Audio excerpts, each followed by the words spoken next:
que j'ai éprouvé en remontant du XXe au XIXe siècle, c'est la réalité de plus en plus fantomatique de l'artiste.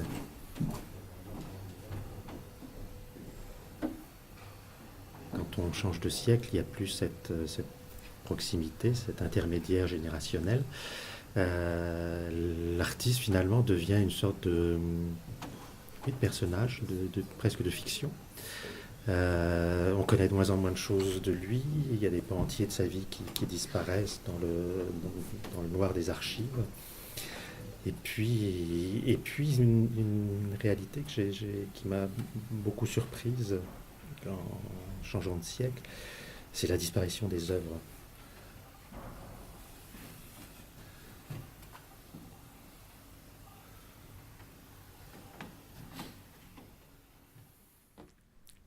Je sais pas, la couche noire est complètement anachronique. Euh, Preuve en est que l'erreur de lecture, en quelque sorte, faite par vos collectionneurs canadiens qui avaient pensé à des œuvres abstraites des années 50. Donc là, il y a un court-circuit chronologique qui va pas, alors que c'est quelque chose qui est simplement de la couche de recouvrement. Après, dater la sous-couche, donc ce qui était véritablement la peinture première de Sophie Larosière, c'est c'est- c'est pas facile, parce que dans ses œuvres finalement très solitaires, euh, en marge de l'académisme, les choses sont difficilement datables.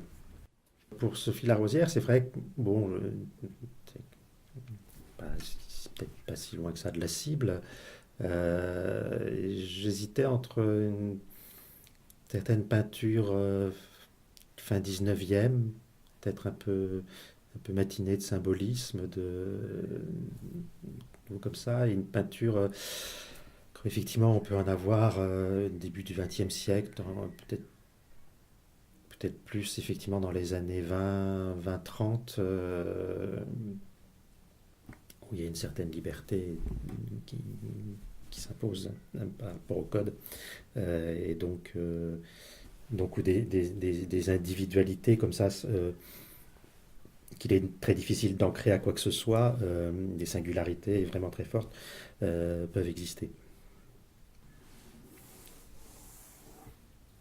Je ne suis pas spécialiste de l'art brut, et je pense que les spécialistes de l'art brut hésiteraient à l'intégrer, pour des raisons assez techniques, du fait qu'elle a eu une formation malgré tout académique à un moment, euh, qu'elle a fréquenté la Grande Chaumière, donc elle a voulu se poser comme artiste, alors que l'artiste brut absolu ne veut même pas se poser comme artiste, et n'a pas conscience.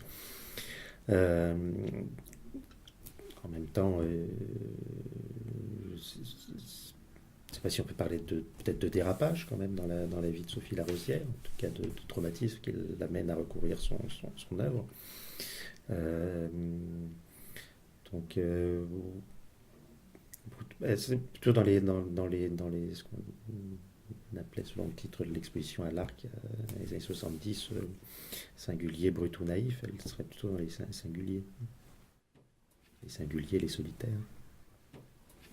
Alors, l'un de mes plus beaux souvenirs de carrière, qui est la rétrospective Picabia que nous avons fait avec Suzanne Paget, et puis les artistes Fischli et Weiss. Picabia a très très systématiquement repeint sur ses œuvres, soit en laissant apparaître une partie, soit en les recouvrant totalement.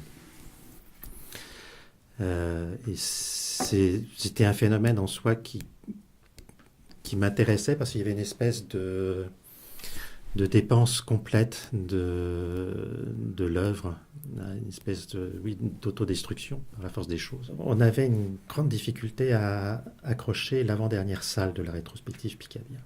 Et c'est en fait 6 mois après que j'ai percuté que les tableaux qui refusaient d'aller ensemble étaient les tableaux repeints et les tableaux non repeints. Des tableaux qui étaient complètement repeints et où la peinture primitive n'apparaissait plus, refusait de tenir à côté de tableaux qui étaient des tableaux de premier jet pas repeints. Donc l'invisible continue à avoir un poids visuel très important. Et ça, c'est assez curieux parce que ça remet en question tout votre discours d'historien de l'art où vous pouvez raconter des tas de choses. Et puis il y a le visuel qui vous dit non, ce qui ne se voit pas se voit.